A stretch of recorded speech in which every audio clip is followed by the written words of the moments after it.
Yang kedua, dalam kampung kita nak jaga jiran tetangga. Jiran ni adalah orang yang bukan saudara kita. Orang dari negeri lain, orang dari daerah lain yang bukan darah daging kita. Tapi Nabi dah menyebut bahawa akan datang satu keadaan zaman orang akan bergaduh, yang mana pergaduhan itu paling banyak berlaku adalah antara orang berjiran. Sebab itulah Nabi pesan, man kana yu'minu billahi wal yawmil akhir fala yu'zi jarahu. Siapa yang percaya kepada Allah, percaya hari kiamat, jangan kau sakitkan hati jiran kau. Hadis riwayat Imam Muslim. Dalam hadis yang lain Nabi sebut, man kana yu'minu billahi wal yawmil akhir falyuhsin ila jarih. Siapa-siapa percaya kepada Allah dan hari kiamat, hendaklah dia buat baik kepada jiran dia. Hadis riwayat Muslim. Mari kita muhasabah diri kita malam ini. Kita jaga ataupun tidak hak jiran kita. Ataupun dalam kampung, seluruh anak-anak kita parking depan rumah jiran penuh sampai orang tak boleh nak masuk. Adakah kita buang sampah kita di depan rumah jiran kita? Adakah kita telah membina pagar dan tembok di rumah kita sampai rumah jiran kita tak masuk angin? Ini semua pekerjaan yang ditegah oleh agama kita. Tuan-tuan, jangankan kita, Nabi SAW sendiri setiap hari dipesan oleh Jibril supaya jaga jiran. Sampai kata Nabi, mazala Jibril yusini bil jari hatta zanantu annahu sayuwarrisuh. Aku ni tiap-tiap hari Jibril kalau datang, mesti dia pesan supaya jagalah jiran. Sehingga kadang-kadang aku terfikir, agaknya jiran ni boleh dapat harta pusaka agaknya. Sebab selalu sangat dapat pesanan. Lepas itu ada orang, macam kita, salah satu daripada teras kita adalah Baiti Jannati. Di dalam kita punya Khairat Ummah 2030 ni Baiti Jannati. Rumahku surgaku. Bagaimana nak mendapat rumahku surgaku? Ini Nabi pesan. Arba'un minas sa'adah. Ada 4 perkara kalau kau ada ini, rumah kau jadi surga. Apakah dia? Pertama, al-mar'atus salihah, isteri yang baik. Yang pertama. Yang kedua, al-maskan wasi', engkau dapat rumah yang luas. Yang ketiga, wal jaru salih, dapat jiran yang baik. Jiran baik rupanya Baiti Jannati. Yang keempat, wal markabul hani, kau ada kenderaan yang selesa nak dibawa. Wa arba'un minasyaqa, ada 4 perkara merupakan musibah bagi engkau. Pertama, dapat mar'atus su, dapat isteri yang kurang baik. Maknanya berselingkuh ke, ada boyfriend ke apa, itu memang habislah kita. Yang kedua, wal jarus su, dapat jiran jahat ataupun jiran yang menyusahkan kita. Yang ketiga, wa markabus su, dapat kereta asyik rosak je kerja, tak daya juga kita. Asyik pancit je tayar motor contohnya. Dan yang keempat, wal maskanud daik, rumah yang sempit. Ini hadis riwayat Baihaqi dan juga Tabrani. Sebab itu jiran bukan perkara kecil. Saudara kita jaga, jiran pun kita kena jaga, baru kampung kita dapat rahmat.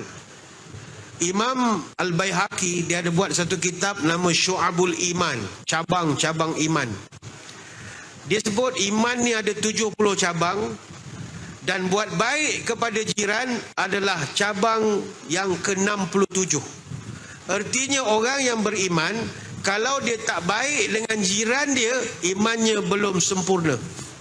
Sebab itu kita para ulama pesan, sebelum beli rumah, apa kena buat? Tuan-tuan biasa dah tempah rumah prima ke apa, tak kira lah. Nombor 1, kita akan dipanggil untuk undi mana rumah kita. Orang biasa nak beli rumah, dia tengok feng shui. Okey, ni ilmu kita hormatlah petua-petua ya. Dia tengok mana matahari pagi, mana matahari petang, matahari turun, mana naik, mana. Dia ada feng shui dia, bagus, tak ada masalah. Tapi apa pesan ulama ketika nak membeli rumah? Kata ulama, al-jar qabla dar. Bila beli rumah, tengok siapa jiranmu, baru kau lah belilah rumah itu. Siapa jiran kita? Orang baik ke orang tak baik? Itu sunnah Nabi SAW. Sehingga kan Nabi ajarkan satu doa supaya Allah kurniakan kita jiran yang baik. ta'awwazu billah min jari sawi fi daril muqam. Mintalah dengan Allah supaya jauhkan daripada jiran yang buruk di tempat tinggal engkau, kata Nabi. Riwayat An-Nasa'i. Kadang kita ditransfer kerja ke negeri lain. Tuan-tuan dihantar ke Kedah ke misalnya atau ke Perlis. Kita pun cari rumah sewa. Kita bukan kenal sangat orang kiri kanan. Sekali kita duduk ubur sebelah budak-budak kaki motor. Contohlah sajalah. Tiap-tiap petang dia test exhaust. Bom bom bom bom bom bom bom bom bom bom bom bom. Bayangkanlah tuan-tuan. Jenis kutumbun, jenis balik malam bom bom bom bom bom bom bom. Tengok bunyi exhaust. Kau main kuat. Bom bom bom bom bom bom bom. Bom bom bom bom bom bom. Apa perasaan kita? Ini ada anak kecil lagi. Jadi sebab itu Nabi suruh doa, mintakan kau dapat jiran yang bagus. Cuma hadirin hadirat sekalian, pada kesempatan malam ini saya pesan pada diri saya dan tuan-tuan, kita buatlah baik kepada orang. InsyaAllah Allah akan kurniakan kepada kita jiran yang baik-baik juga. Sehingga kan kata Nabi, idza qala jiranuka qad ahsanta faqad ahsanta. Kata Nabi, kalau jiran engkau mengatakan engkau baik, maka memang engkau baik. Tetapi wa idza qalu innaka qad asata faqad asata. Tapi kalau jiran sendiri mengaku engkau orang jahat, maka memang benarlah engkau orang jahat. Hadis riwayat Ahmad. Siapa yang tahu perangai kita selain daripada isteri dan anak-anak? Jiran. Kita di luar ada kopiah macam ustaz, bagus. Tapi di rumah menjerit macam kingkong. Wow, menjerit, kuat mengamuk, panas baran. Cari remote Astro tak jumpa, menjerit. Wow. Netflix tak ada, menjerit. Oh, macam kingkong. Siapa yang dengar? Jiran kita. Jadi kalau satu hari esok kita dah meninggal, orang tanya, untung awak duduk dengan dia. Dia kopiah tak tinggal bagus. Jiran. Arwah macam kingkong, tak jumpa remote. Oh. Yang tahu perangai kita jiran kita je. Maka kata Nabi, kalau jiran kata kau baik, baiklah kau. Kalau jiran kata kau jahat, memang kau jahat. Sebab jiran saksi terdekat. Dia duduk belakang rumah kita. Dia duduk kiri kita, atas kita, depan kita. Dia tahu. Dan jiran ni tuan-tuan, dia pengganti saudara mara kita. Tadi kan Nabi suruh pertama, jaga saudara mara. Tapi katalah tuan-tuan duduk di sini, tuan-tuan bukan orang sini. Saudara mara mungkin di Pulau mungkin di Kedah misalnya, di Perak ke di mana ke. Jadi jiran yang ada dalam kampung kita sekarang adalah pengganti kepada saudara mara kita. Apa maknanya? Tuan-tuan kalau meninggal dunia, siapa uruskan jenazah tuan-tuan di sini? Jemaah masjid sini akan uruskan. Bukan saudara mara tuan-tuan daripada kampung datang. Jiran kita inilah akan menguruskan jenazah kita ini. Asah di batu si tanduk rusa. Rusanya mati dilanggar kereta. Jiran membantu tak kira masa. Dialah pengganti keluarga kita. Batu geliga, batu permata diikat dengan emas suasa. Jiran tetangga itulah saudara kita. Layanlah dengan beramah mesra. Gerimis bercucuran, hujan tak lebat, gugur bertaburan si bunga langsan. Hidup berjiran mesti muafakat, kerana jiranlah orang paling dekat.